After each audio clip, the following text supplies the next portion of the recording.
hello, നമസ്കാരം. ഞാൻ രശ്മി. ഇനി ഞാൻ വീണ്ടും വന്നേക്കാണ് ഒരു നല്ല കിടിലൻ ടിപ്പായിട്ട്. അപ്പോൾ ഈ ഒരു ടിപ്പ് നമുക്ക് എല്ലാവർക്കും നല്ല ഉപകാരപ്പെടുന്നതായിരിക്കും. കാലാവസ്ഥയൊക്കെ മാറുമ്പോൾ നമ്മളെല്ലാവരും മിക്കവരും ഫേസ് ചെയ്യുന്ന ഒരു പ്രശ്നമാണ് ചുമ, ജലദോഷം, പനി, അങ്ങനെ പല രീതിയിലുള്ള പ്രശ്നങ്ങൾ നമുക്ക് എല്ലാവർക്കും ഫേസ് ചെയ്യേണ്ടതായി വരാറുണ്ട്. അപ്പോൾ നമ്മുടെ വീട്ടിലുള്ള കുറച്ച് സാധനങ്ങൾ വെച്ചിട്ട് നമ്മൾ ഈ രണ്ട് ടിപ്സ് കണ്ടു നോക്കുവാണെങ്കിൽ നമുക്ക് ആവശ്യമുള്ളപ്പോൾ നമുക്കിത് റെഡിയാക്കി നമുക്ക് കഴിച്ചാൽ നല്ലൊരു റിലീഫ് കിട്ടുന്നതായിരിക്കും. അപ്പോൾ അതെന്താണെന്ന് വെച്ചാൽ ഞാൻ ഇവിടെ ഒരു ഇഞ്ചി കഷ്ണം എടുത്തിട്ടുണ്ട്. അപ്പോൾ ഇഞ്ചി കഷ്ണം നല്ലതായിട്ട് തൊലിയൊക്കെ കളഞ്ഞതിന് ശേഷം നല്ലതായിട്ട് കഴുകി എടുത്തിട്ടുണ്ട്. അതിൻ്റെ ശേഷം ഞാൻ ഇവിടെ ഒന്ന് ഗ്രേറ്റ് ചെയ്തെടുക്കുക.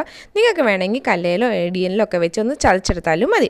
അപ്പോൾ ഇങ്ങനെ ഗ്രേറ്റ് ചെയ്തതിന് ശേഷം നമ്മൾ ഇതിലോട്ട് കുറച്ച് സാധനം കൂടെ ചേർത്ത് കൊടുക്കേണ്ടത്. അതുമൊക്കെ നമ്മുടെ അടുക്കളയിലുള്ള സാധനങ്ങളൊക്കെ തന്നെയാണ്. അപ്പം ഇതെന്താ ചെയ്യേണ്ടതെന്ന് വെച്ചാൽ നമ്മുടെ ഇഞ്ചിയൊക്കെ ഞാൻ ഇവിടെ നല്ലതായിട്ട് ചീകി എടുത്തിട്ടുണ്ട്.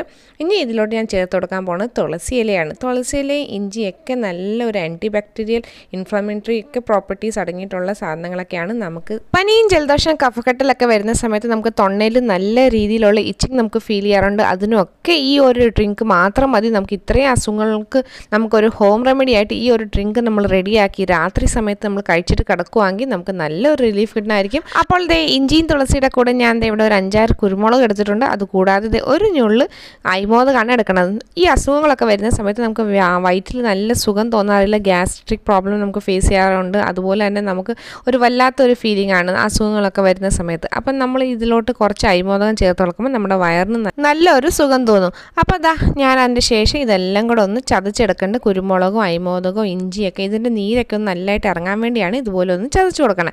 അതിൻ്റെ ശേഷം നമ്മൾ ഏത് ഗ്ലാസ്സോ കപ്പോ എന്താണ് എടുക്കണം ആ ഒരു കപ്പ് നിറച്ച് വെള്ളം നമ്മൾ ചൂടാക്കാൻ വേണ്ടി അടുപ്പിലോട്ട് വെക്കുക.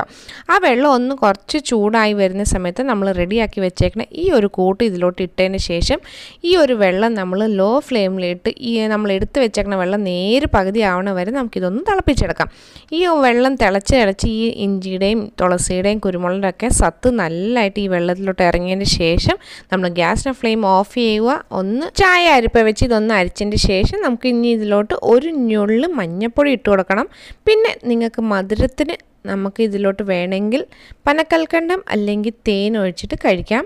അപ്പോൾ ഇത് കഴിക്കുന്ന ബെസ്റ്റ് സമയം എന്ന് വെച്ചാൽ രാത്രി നമ്മൾ കിടക്കാൻ പോകുന്നതിന് മുമ്പ് ഇത് നമ്മൾ കഴിച്ചിട്ട് കിടക്കുവാണെങ്കിൽ രാത്രിയിൽ ഉണ്ടാകുന്ന ചുമയും തൊണ്ടക്കടിയൊക്കെ നമുക്ക് നല്ല രീതിയിൽ കുറയ്ക്കാൻ പറ്റും. ഈ 3 ദിവസം കഴിച്ചാൽ മതി. നല്ലൊരു റിലീഫ് നമുക്ക് കിട്ടണമായിരിക്കും. അതുപോലെ തന്നെ നിങ്ങൾക്ക് പകലും ഒക്കെ നല്ല രീതിയിൽ ജലദോഷവും ചുമയും കാര്യങ്ങളൊക്കെ ഉണ്ടെങ്കിൽ നിങ്ങൾക്ക് പകൽ കഴിക്കാം. പക്ഷേ ഇത് കഴിച്ചതിന് ശേഷം ഉടനെ തന്നെ തണുത്ത സാധനങ്ങളോ വെള്ളമോ ഒന്നും കുടിക്കാൻ പാടില്ല. അതാണ് എടുത്ത് പറഞ്ഞ് രാത്രി കിടക്കുന്ന സമയത്ത് കഴിക്കുവാണെങ്കിൽ ഇതിൻ്റെ ഗുണം 4 ഇരട്ടി വർദ്ധിക്കും. അപ്പോൾ ഈ ഒരു ഡ്രിങ്ക് മാത്രം മതി നമ്മുടെ ഇത്രയും അസുഖങ്ങളൊക്കെ കവർ ചെയ്യാൻ വേണ്ടി. ഇനി നമുക്ക് ഇന്നത്തെ അടുത്ത ടിപ്പിലോട്ട് പോകാം. മൂക്കൊക്കെ നല്ല രീതിയിൽ ഒഴിക്കൊണ്ടിരിക്കുക, നമുക്ക് മൂക്ക് അടഞ്ഞിരിക്കുവാണെങ്കിൽ അങ്ങനത്തെ പ്രശ്നങ്ങൾ നിങ്ങൾ ഫേസ് ചെയ്യണമെങ്കിൽ നിങ്ങളുടെ വീട്ടിൽ ഇതുപോലത്തെ ഇരുമ്പ് ചീൻചട്ടിയോ ചട്ടിയോ എന്തെങ്കിലും ഉണ്ടെങ്കിൽ അത് നല്ലതായിട്ട് ചൂടായോ എന്ന് ചെക്ക് ചെയ്യാൻ വേണ്ടിയാണ് ഞാൻ ഇതിലോട്ട് വെള്ളം ഒഴിച്ചു കൊടുത്തിട്ടുള്ളത്. അപ്പോൾ ഈ ചട്ടി നല്ലതായിട്ട് ചൂടായതിന് ശേഷം ഒരു 1/4 ടീസ്പൂൺ മാത്രം മഞ്ഞൾപ്പൊടി ഇതിലോട്ട് ഇട്ടതിന് ശേഷം ഗ്യാസിൻ്റെ ഫ്ലെയിം ഓഫ് ചെയ്യുക. പിന്നെ ഈ ഒരു വരുന്ന പുക നമ്മൾ നല്ല രീതിയിൽ ബെഡ്ഷീറ്റൊക്കെ ഇട്ട് മൂടി ഒന്ന് സ്റ്റീം അടിക്കുന്ന പോലെ തന്നെ സംഭവം ഈ ഒരു പുക നമ്മൾ വലിക്കുവാണെങ്കിൽ നമുക്ക് നല്ല രീതിയിൽ ജലദോഷം പിടിച്ച് ഒഴിക്കൊണ്ടിരിക്കുന്ന മൂക്ക് നല്ലതായിട്ട് പിടിച്ച് നിർത്താനുള്ള ഒരു ശക്തിയുണ്ട് ഈ ഒരു മഞ്ഞപ്പൊടിയുടെ ഈ പുകയ്ക്ക്. ഇന്നത്തെ 2 ടിപ്സ് നിങ്ങൾക്ക് ഇഷ്ടപ്പെട്ടെന്ന് വിചാരിക്കുന്നു. ഇഷ്ടപ്പെട്ടിട്ടുണ്ടെങ്കിൽ ചേച്ചി എപ്പോഴും പറയുന്ന പോലെ തന്നെ നിങ്ങളുടെ ഫ്രണ്ട്സും ഫാമിലീസിനെ കൂടെ ഈ വീഡിയോ ഒന്ന് മാക്സിമം ഷെയർ ചെയ്യുക, ചേച്ചീനെ ഒന്ന് സപ്പോർട്ട് ചെയ്യുക. അപ്പോൾ അടുത്തൊരു നല്ല വീഡിയോ ആയിട്ട് വരുന്നവരെ till then take care and bye bye.